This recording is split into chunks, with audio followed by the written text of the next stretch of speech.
Let's go! We're double hands. Pain, smile. This is my favorite techno artist, Olympic Pool Maintenance League / general all-round funny human. Thanks for joining us. We're gonna get a little bit of your creative process, hopefully. Our beautiful background music is also by Chris himself, as you see. Can you actually tell me about this track, personally? Because it's a little bit different to everything you've written before. Yeah, we're listening to a track called A Newer Hope. It's off a new 3-track EP off Sub-Label Recordings. It's just a kind of the offshoot of experiments on the way to making like 4-to-the-floor techno. So I'm a pretty sort of rampant producer.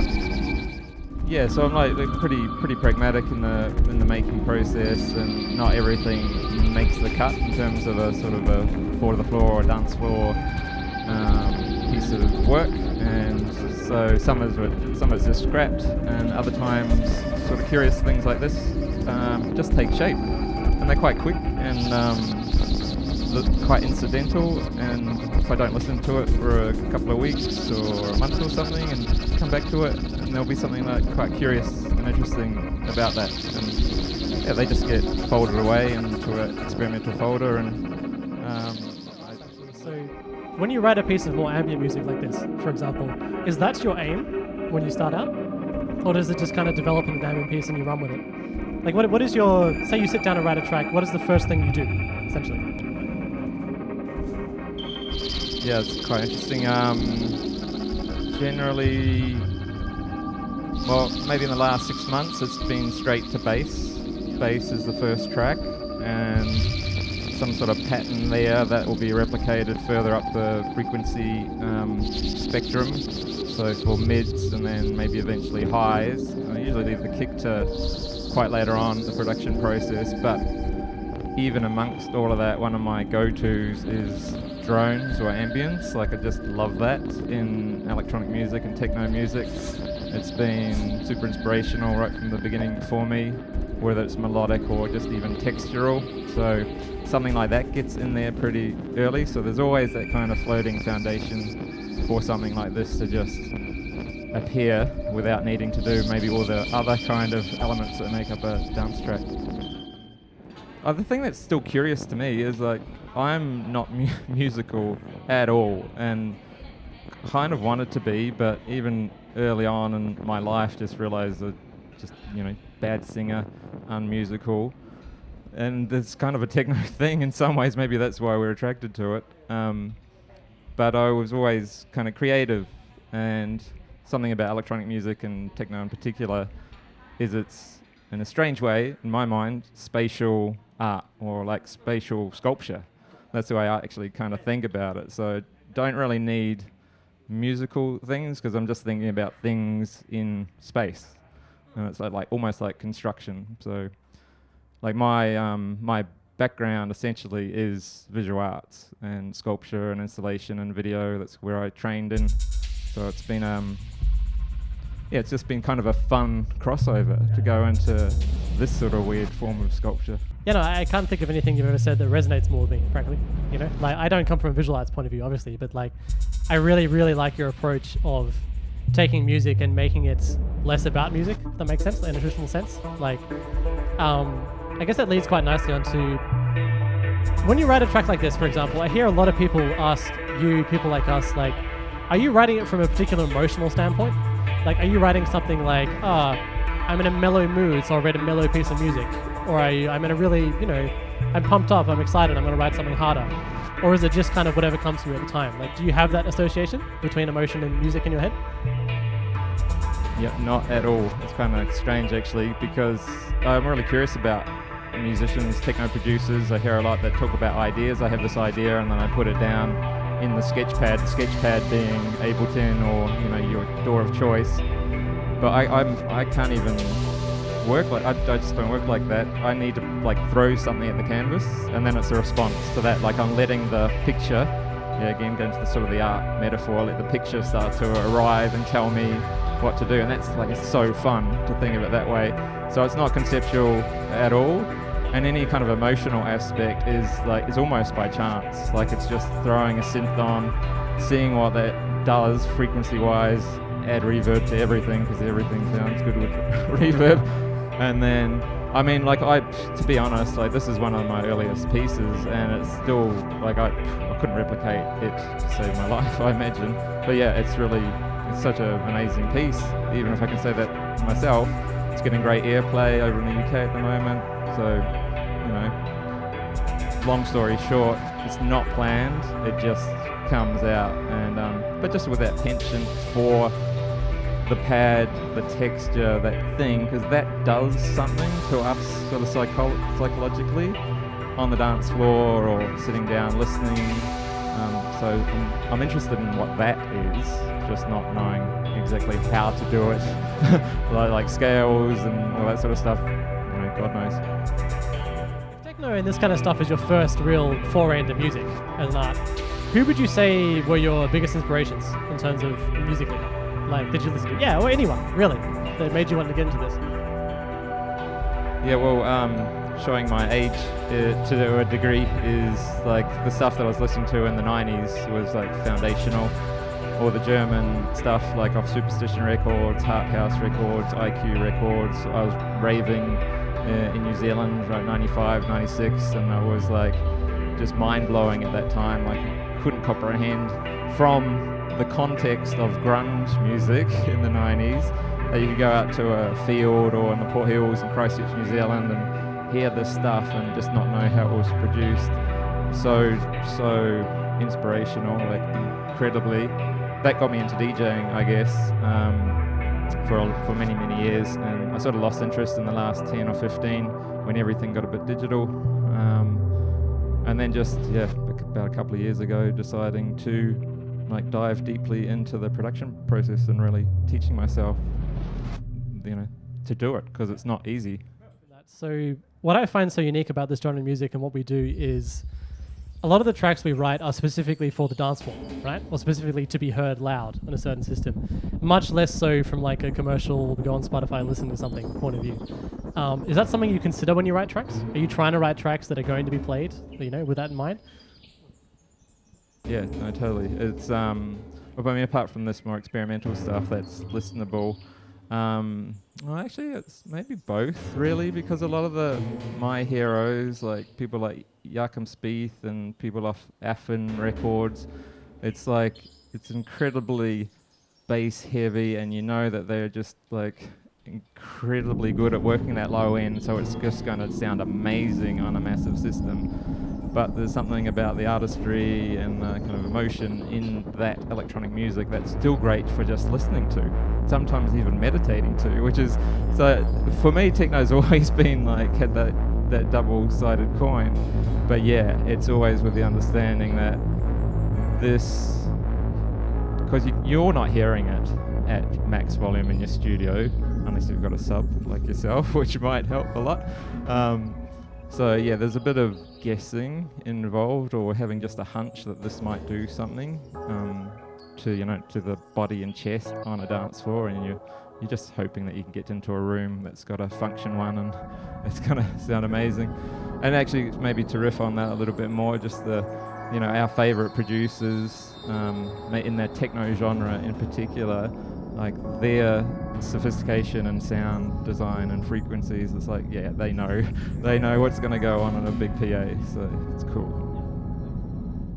What would you, like, I know you personally, and I know you're a big proponent in the local music scene here, in terms of, like, you have a lot of hope for what's happening, you enjoy what's currently happening and so on. Has it always been like that since you started producing here, or has it been getting better and better? Like, what can you really share about the local scene in terms of this genre?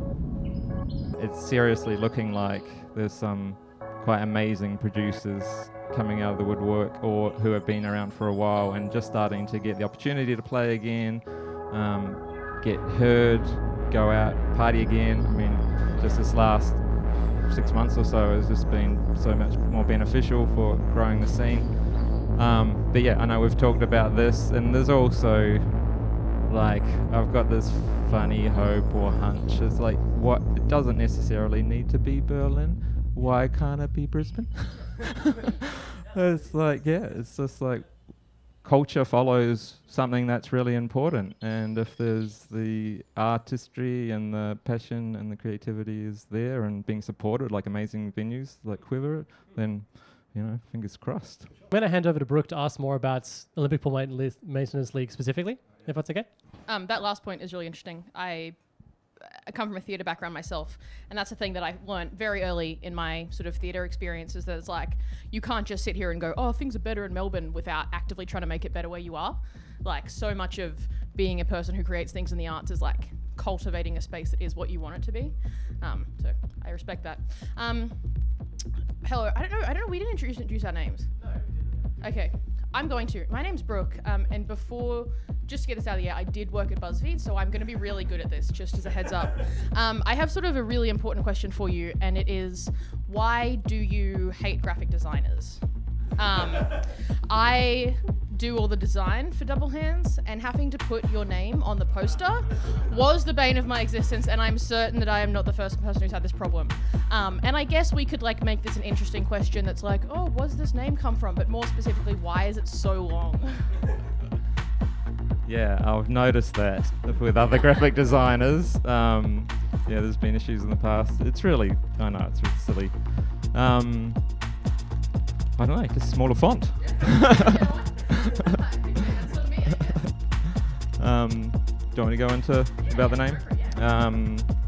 Names are like incredibly difficult to come up with. I was playing with the idea of my own name. I've got a art career as well, like a 15, 20 year art career with that name, and I was kind of wanting to differentiate myself from that. And then it was just a case of trying to throw a few things against the wall and see what stuck. A lot didn't, and then it just got to the point of, just do something fun and a little bit absurd. And I really like swimming, and I like the idea of maintaining something in a league of people seems like a good thing. So it's just a constellation of those absurd little things. I expected there to be a wholesome answer like that, but it's no fun if I can't rip into you for it.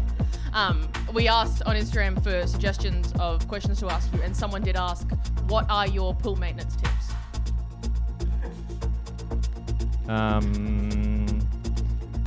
Swim and breathe every 3 strokes. That's got nothing to do with maintenance. It's just to do with swimming. That's my only tip. I kind of come into this with an interesting perspective in that I know heck all about music, and specifically techno music. I had no interest in any of this stuff until I met Richard. And so it's really interesting for me as someone who like comes and listens to this stuff. Richard talks about you in particular so highly. And I find it really interesting that like you come into this from an arts background, which is something that I can relate to. So it was like listening to you talk before about how sort of similar this is to the art stuff that you've done. Do you have any advice for people that are like trying to transition from sort of like a visual art to something like an audio medium? Such a massive topic that I'm super interested in. The key one is walk into the studio every day. So if your painters do this really well, like that addiction to painting, just see it with so many of the painters I know. They just love it. So it's really easy just to walk into that spare bedroom, garage, studio that they've got and just work because they enjoy the process. In a weird way, I didn't actually have that as an artist. Like, it was always a bit of a chore. I trained as long as I could, got a doctorate and all that sort of stuff, taught at a university. But it's something about it that was I thought it was great, and I would now always reflect and I tell my artist friends about the difference between now I get up and just want to walk into my production studio and spend minimum 4 hours a day, and you're doing that around any other obligations, like you just make time. And it's like the penny dropped for me. It's like, that's what I would recommend. Like, look for that. It might not be production in the end, it might just be DJing, or you actually just want to be a painter.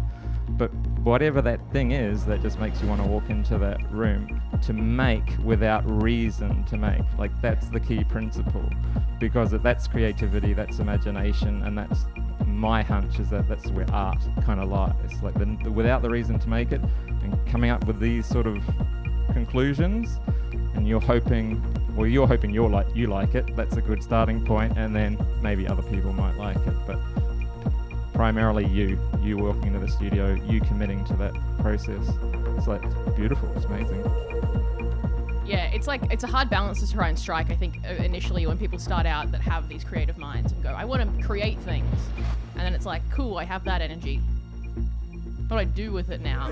So I think it's super important for artists to try things and find where they fit and what is that thing that makes them want to get into a room every day and do something, as opposed to doing something because they feel like they have to be doing it or it's what they think they're the best at. I think like there's a lot of power in artists that are willing to like try things and fuck things up. Not that you're doing that, I just think it's an interesting thing. I again know so little about this medium. There are so many pretty buttons here and I don't know what any of them do. What was the learning curve like getting into figuring out this kind of equipment, like this kind of like style, this genre? Like what was that process like for you? Great question. I kind of love that idea because it was quite intense, and in a strange way, if you can say this, I'm actually quite proud of doing it, like actually going through that process from literally 2 years ago to making a confirmed decision, okay, give this a go, and then trying to get this knowledge. So that's YouTube tutorials, like following other artists you like. I spent a little bit of money on my education, like invested in the task of doing this. Still doing that, obviously, or the learning process. And I remember around about 1 year into this process, having finished about 30 tracks, like it was maybe a bit more. Because another kind of key principle is finish something. Don't just stay in the loop, which is the common kind of problem for the want to be electronic music producer. So, and you'll hear a lot of great artists and sort of mindset people go, finish it, learn from that process, repeat, rinse and repeat, that kind of process. And after about a year of this, just thinking, oh my God, I'm like at maybe just after first year of university or art school. It was like I went back to art school and I was kind of like, I don't know what I'm doing, because I remember that at art school, making something and then just waiting for your lecturer to go, oh, you know, that's good or that's not so good, you should do this, you should try that. So I was in that period for a little while, and I was just thinking about this on the walk here, actually, to be honest. It's just like recently where I go, oh shit, I've gone to end of third year. I've graduated, haven't done my honours yet, but in the summer break between third year and honours, and like people are starting to pay attention to the outcome, which is in the art parlance is like a gallery might be interested in your work. So you're getting your foot in the door in that kind of industry. So yeah, but it's amazing, intense learning process. So with so many unknowns, so many nights of banging your head against the wall or making terrible things. But yeah, in a paradoxical way, the desire to walk back in the studio and conquer it was just like strong and kept me there. So it's such a good feeling, and especially finding something that like makes you want to do that just for yourself. Like you could be the only person that's enjoying this, listening to it, whatever, but like that's, I feel like, when the best thing comes out of what people are doing. There's so many songs. How many songs do you think you've written in total? Yeah, probably about nearly 100 finished tracks in 2 years. And probably got a folder of sketches. I think the number's up to like about 422. I looked at it this morning. And do you have something that you're the proudest of in terms of like the effort that it took to make, or the time that you spent on it, or something that you thought you were going to give up on and then like got back to when it just started to make sense? Is there anything that sort of like stands out to you as like, yeah, I made this one? It's hard. It's kind of everyone. Yeah. What I'm kind of curious about is the things that I have liked the most haven't been liked by labels so much. It's like, Maud, for example, the techno label Maud, which I've just had a release on with part of their bare. Yeah, I know, it's pretty cool. Bare Knuckle Boxing Volume 2 compilation just came out the other day, and like super. That's a proud moment just to have that kind of that, but that's an outcome post the doing. But yeah, he's just choosing tracks that I haven't thought have been like my favorite. So there's another kind of interesting part about the creative process. Like you don't kind of own what's quality, like it goes outside you. It's the gallerist, the record label owner, that sort of thing. I'll ask you one more thing and then I might hand back to Richard for a minute. Do you see this, how do you see this sort of, your musical career sort of like going in the future? Do you have an idea of what it's going to look like? Are you sort of taking each day as it comes? Are you like expecting to transition somewhere else? Like, what do you expect your future to be like?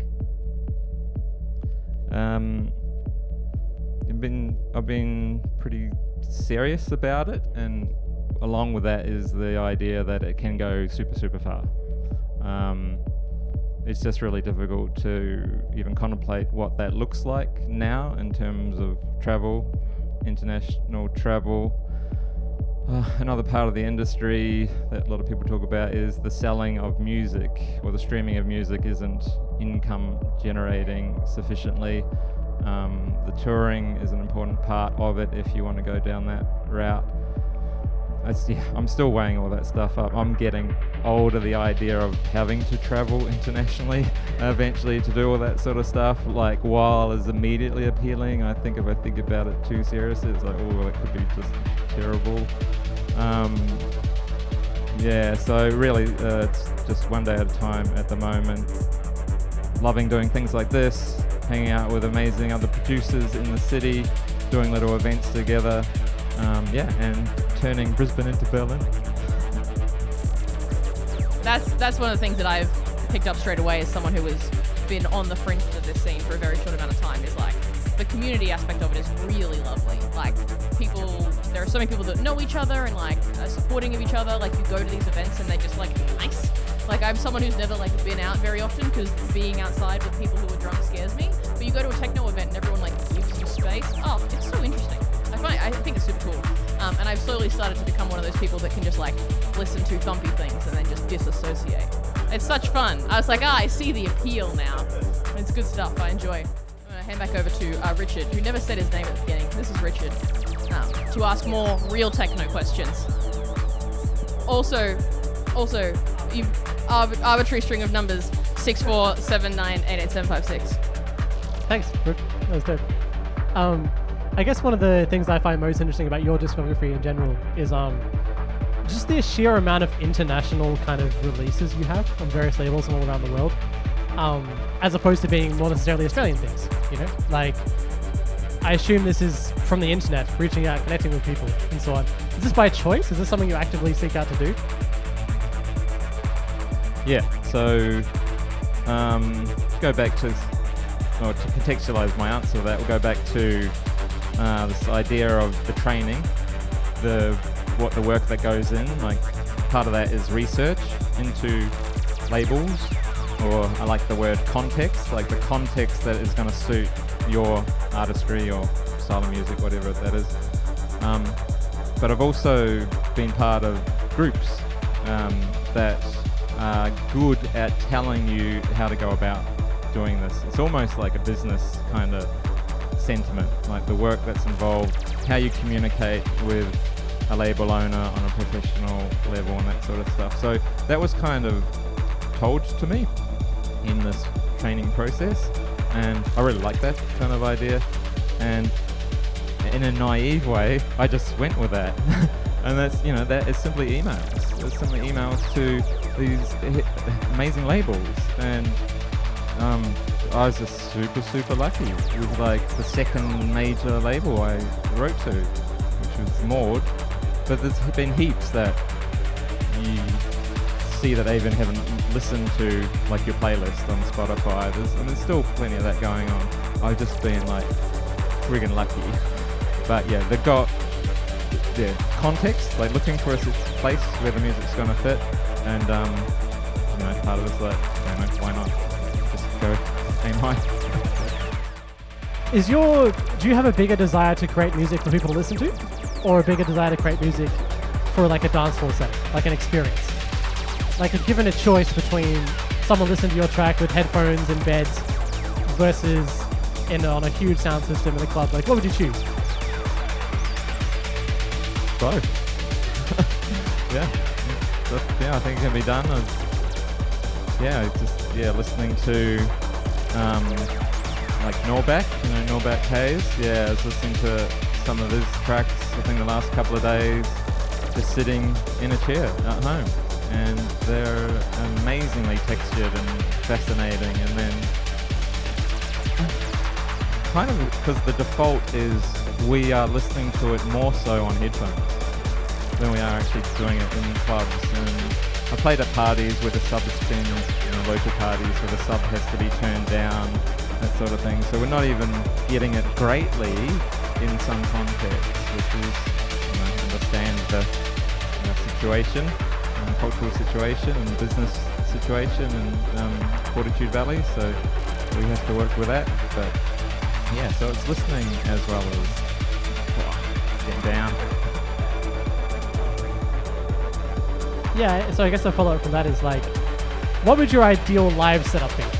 If you had an unlimited budget, choose anything you want in front of you, how would you best display your art, essentially? Yeah, tricky question now.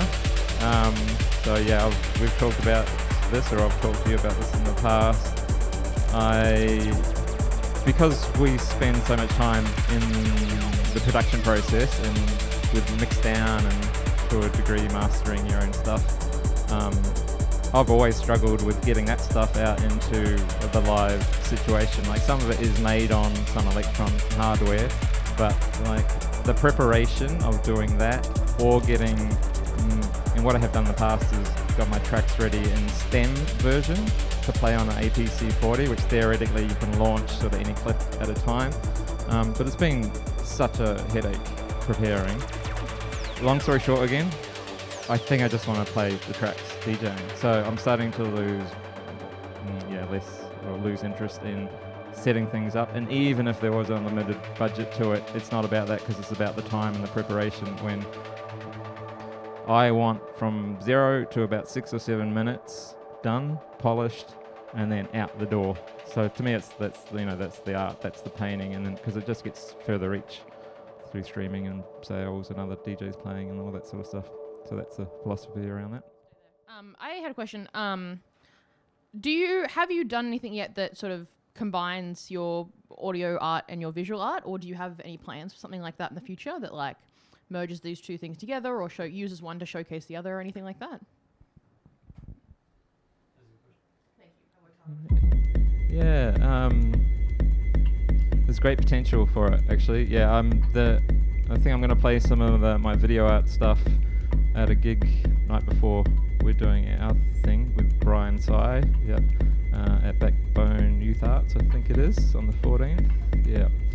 So that's bringing that moving image content into it, but there's potentially great opportunities with it all. But I've always, even with my video art, I've been interested in sound, like abstract sound, experimental sound, as kind of a bed rock for whatever the visual art content is. So it's kind of always been there. But yeah, I think that's where collaboration can be really great. Like other people that are really good at that, and that's their passion. They walk into the studio to do that. Like, yeah, finding people like that would be amazing. It's where two hands can do amazing things, right? I guess what I'm curious about now is what's next for your act, essentially. The people make this thing. What's happening in the future? What can we look forward to? Got my first LP coming out.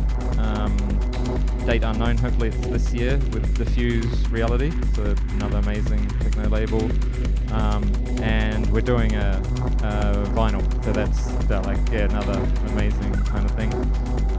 So we're just looking for remixes. 3 tracks of mine one side and 3 remixes on the other. So that again, another kind of amazing new opportunity. So I'm really excited about that. And then other than that, nothing really in the long term. Our gig in 2 weeks, 15th, Warehouse 25. The 15th of May at Warehouse 25 downstairs. Speaking of the other act we're playing with that night is the essentially co-head of a label in Melbourne, Techno label, who I really like. He's a lovely dude. I love the label. You're also doing a remix for that album that I'm putting out. Yeah, it's done. I know, I've heard it. It's great. I've been asked by him to ask you how you feel about that. doing remixes for people in general, especially. Like, how do you approach a remix as opposed to something original? Yeah, I don't know about you. You seem to be really good at it and good at production, quicker production from what I noticed. We had a great hangout session a couple of weeks ago working on a track together, which is also amazing to see the way other people work. But to be honest, I find them really difficult. Yeah, it's a weird kind of thing, seeing all the audio stems, and then like that's like a big kind of a block to me. Like just the Ableton color fields and blocks. It's sort of like a picture already screaming too much at me. I did a really great one for Veeple, which is a Gold Coast sort of, I don't know what you call them, like post-indie electronic rock outfit. Jay Jimin is the kind of the head guy there. He's also an amazing artist. But yeah, that took ages. Like so many return sessions to it, but it worked out. Yeah, your one was pretty. It wasn't as arduous as that one, and there was a bit of flow to it. But also, you just had so many amazing 808 sort of sounds in there. Yeah. Who's 808s? I'm curious about. Have you watched? One of the things that I've seen a couple of like producers do these days. DJs, I suppose, more than producers, is work with vinyl. And you said you've got a vinyl coming out. That's super interesting to me. That like a medium that has this much fancy technology is like still using vinyl. Is it something that you've experimented with at all, or like something that you would try? Like, what's your sort of take on vinyl in this sort of like bleep loop industry? Both. Try and answer that. No, I mean, it's quite interesting in this given era, I guess. I was even blown away by it in the 90s when I decided to try DJing. So that was the only way you could play techno music. You could buy CD compilations, but you weren't getting CD EPs.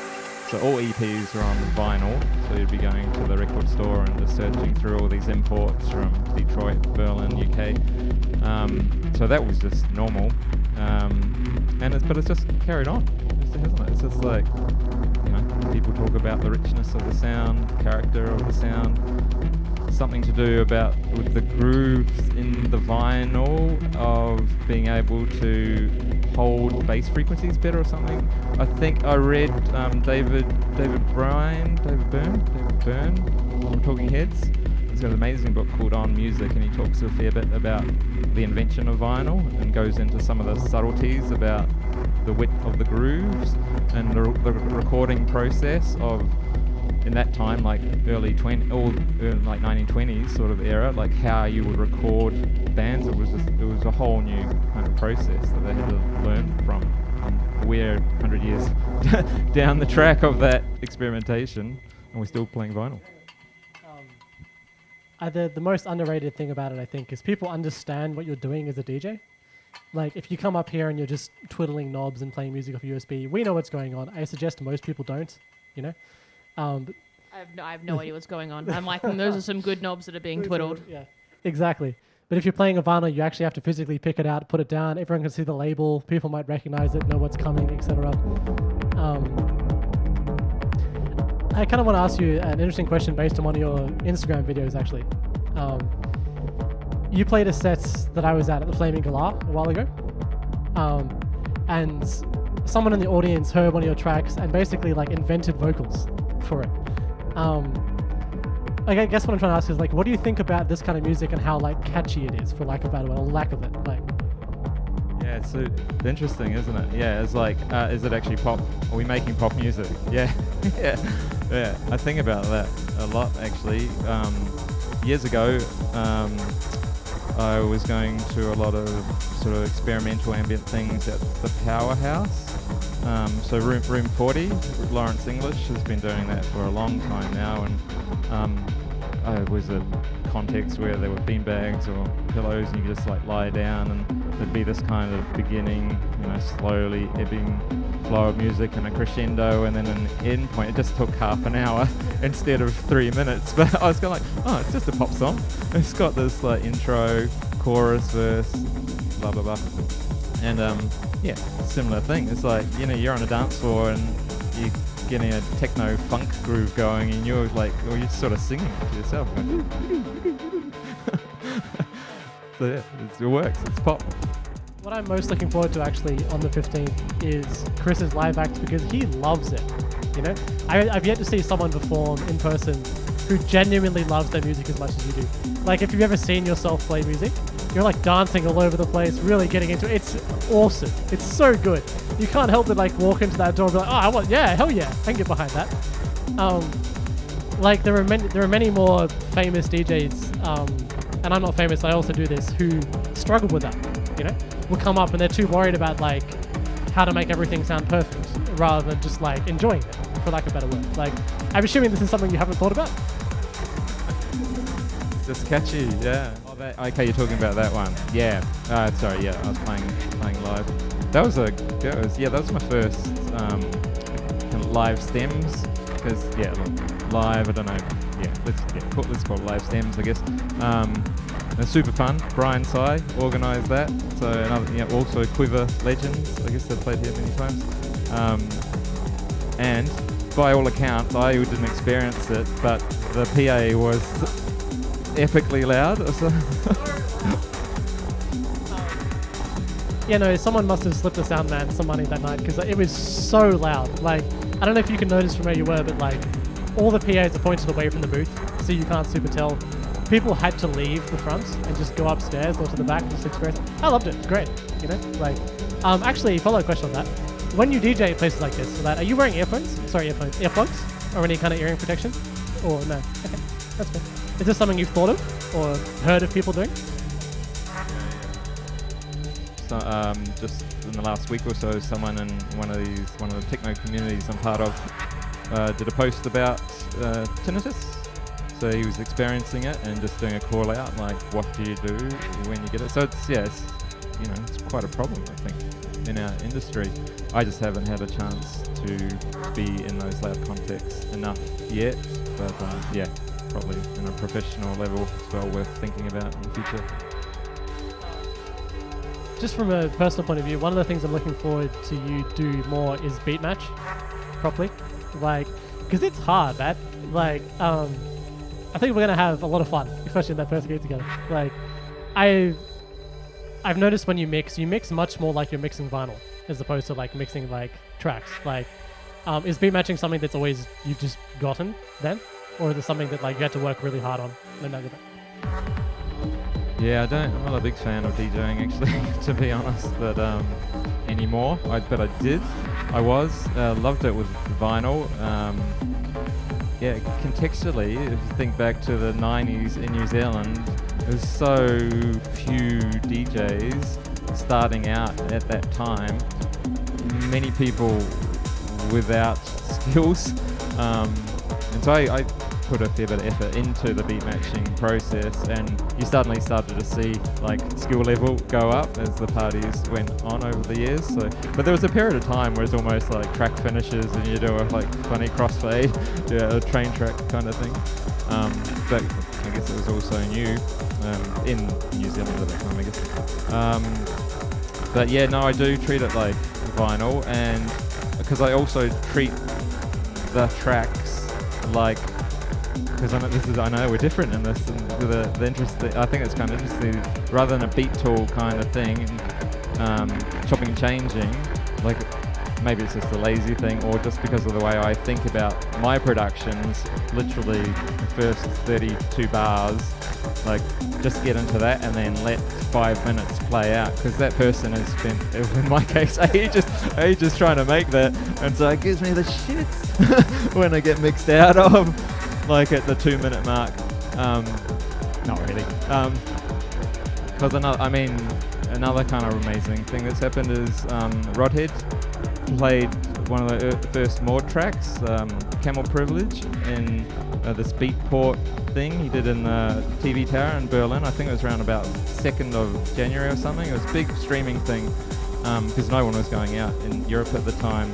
And someone, I didn't see it, someone shared it with me. It's like, hey, he's dropped your track. It's around about the 10-minute mark, and it's in for about 90 seconds, and then he's out, and he's mixing so fast.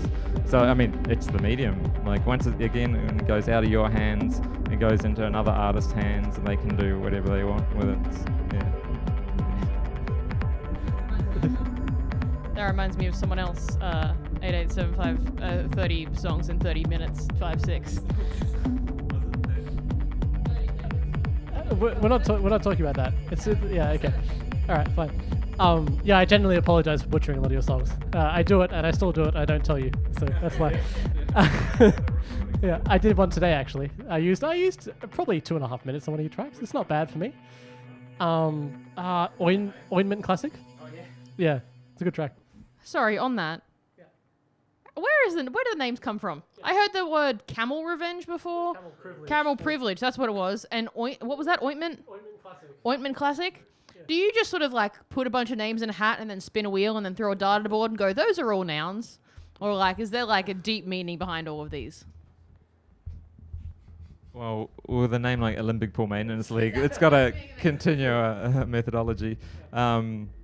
It's kind of it's fun. Like it's just fun because I work really quickly in sketch form. Like I don't try and finish a track because I don't know. Like I don't actually trust my judgment when I'm making. It's happened too many times to go, I think this is good, come back the next day and it's like it's quite terrible. And more often than not, it's something that doesn't sound that great. I'm just going, well, this is sort of ho-hum. Come back the next day and there's something quite magic in it.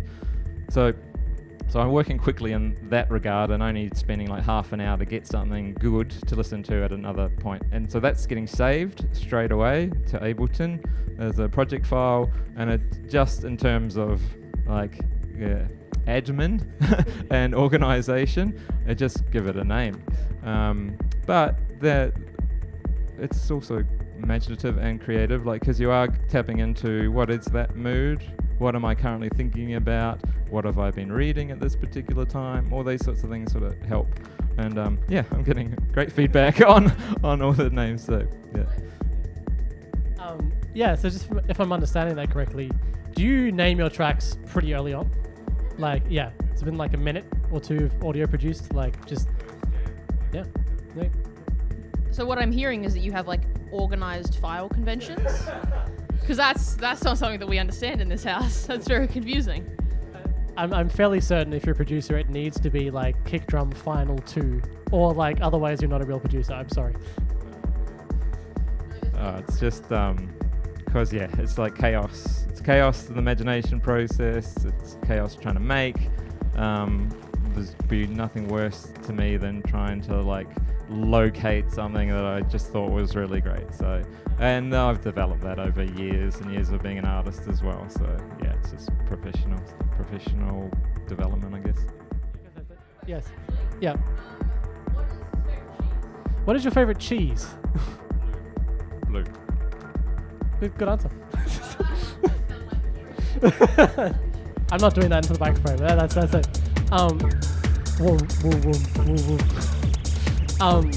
I've had multiple people ask me whose this track is actually when I play it, and I tell them it's you. Obviously, I don't lie. Wink.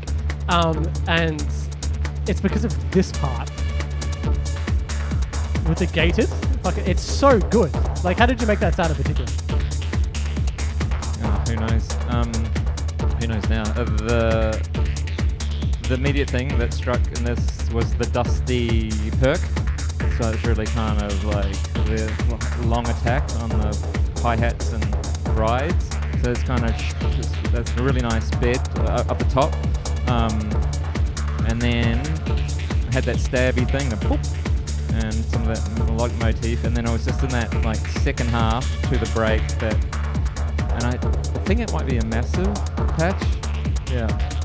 And it's like looking for something that's not 303, but like rough. And it's just it'd be a poly somewhere, a polyrhythm somewhere. Yeah. And then part of that, like, it's just throwing something at the canvas until it sticks in that frequency range. And yeah. It's another one of those. Well, I mean, they're all kind of like, I don't even know how it happened, but it's just so fun. So yeah, just listening for the magic. So, yeah. And it's going kind of funny, curious break. Yeah.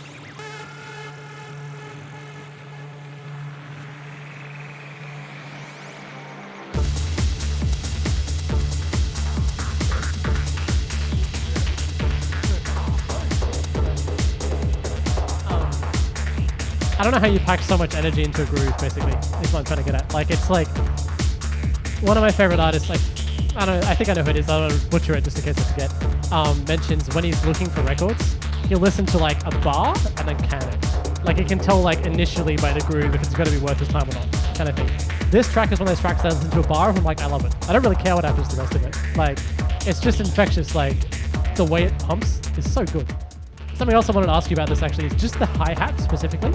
I've noticed you doing a lot of your tracks. They're not constants. They're super groovy, super like up and down, super lots of variation of velocity, etc., stuff like that. Is that an active choice, DJ Aaron? Yeah, I don't know. Because it's the stuff I'm making and what people seem to reflect on is the journey-like quality of it. Again, that's why I'm interested in like the whole thing. A friend of mine, pick another one. A friend of mine was like, even at the Flaming Galah party after that, he was like, oh, it's like choose your own adventure. Like, pick a thing to follow through the track, and I really love that. But hi-hats it's just real subtle. It's just like subtle movement of that frequency range, LFO on an attack, and the attack's like way back, so it's more like washy rather than, and even on the decay as well. So you move those around, and then occasionally I've been experimenting with opening the decay up a lot, so you just get the more the. Not that it sounds like that at all. Local techno producers try and sing songs. I wanted to ask you, we're going to share this chair, are you ready? We're going to have a great time doing it. Do you think that sort of the stuff you make has like a unique sound? And if so, how would you categorize it in a few very short words if you had to? If you met someone in an elevator and you had to pitch your music, say, what are the words, you get 3 words to describe your music, what are they?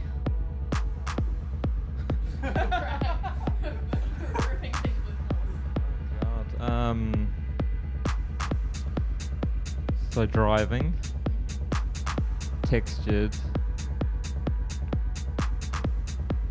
and it's either emotional, but it's not the greatest. It's more like just considered. Can considered be a thing? That sounds terrible. Textured is yeah.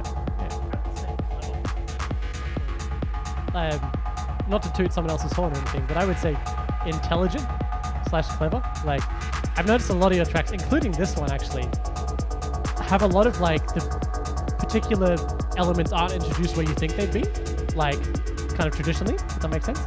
And I think it's a very, very easy way to be like, oh, this person's actually thought about what they're doing, or like it's cleverly gone about it.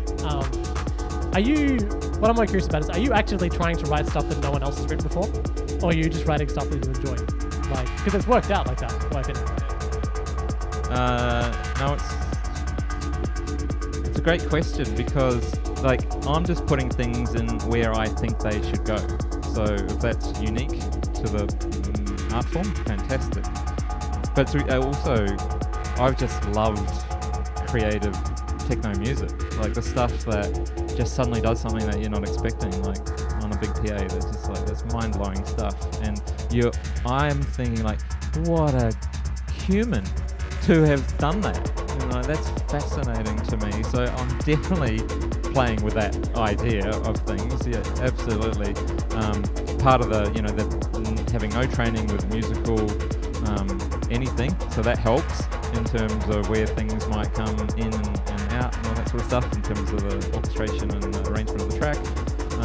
But yeah, all the stuff I loved, even like Superstition Records, if you go back and listen to some of that stuff, it's just so incredibly imaginative, creative. I even use the word sophisticated. It's like it's really trying to do something that just hasn't been done before, and it's still happening. Like Norbat, all of our other favourite producers are pushing that envelope on what its structure is, what a frequency is,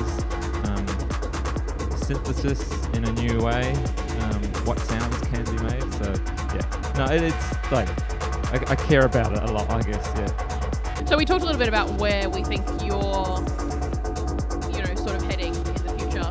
Do you have any ideas or suspicions about where the scene as a general might be going? Is there anything big that's popping up? Is there anything that you'd like to see? Like, what do you think the next couple of years are going to look like for this sort of like techno electric scene in general? Oh, huge question. It won't. It's never going to go away. By all accounts, in Europe, it's bigger than anything and ever before. We just need some of that here. Like a panorama bar per game in Brisbane, a warehouse that is a thing, could be amazing. Oh yeah, there's one, isn't there? And next 2 Saturdays. Yeah, I mean, hopefully it just keeps on going. But it's such a great art form. It's just not going anywhere. It's so cool. What is sort of the most rewarding part of this whole process? Is it when you finish a song? Is it when you release a song? Is it when you see people wiggling to it out on a dance floor? Like, what's sort of like the most rewarding part of this process? I haven't seen enough of the wiggling to it on dance floors yet and until now.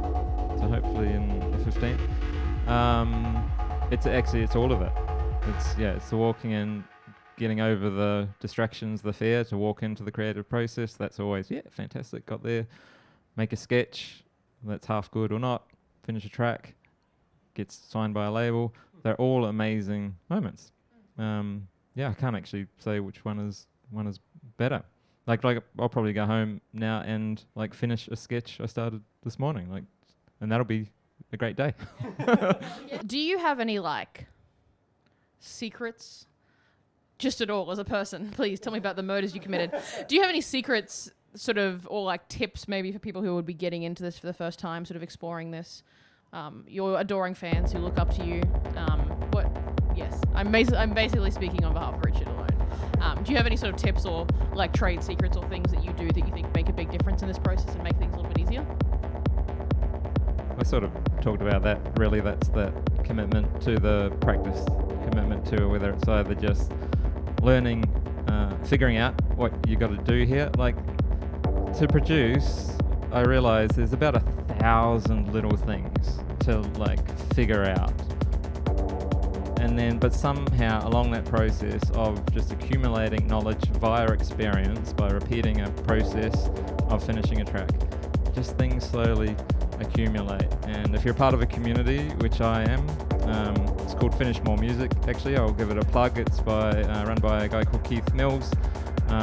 So that was really beneficial for me to jump into that as a support network, because it's full of producers that are just starting out. Most of them, especially the early members, new members, don't have releases yet, but there are members that have been in there for 2 years to 5 years that have releases, and they're just sharing knowledge and information and experience. So that's really pivotal as well, because it's just too hard on your own. It's like you just don't know kind of what you're doing. And I remember maybe my first 6 months, but even before that, when I would just open Ableton and try and make a track 10 years ago for the hell of it, it was like so muddy. It was just like the frequencies are just all wrong, and just all those things that you need help. You need someone to tell you how to do it. YouTube helps and stuff like that. But amazing producers and that's another thing that COVID has caused. Like, all these super good producers are now doing courses, like online masterclasses, or sign up and you can hang out with me for 10 hours, things like that.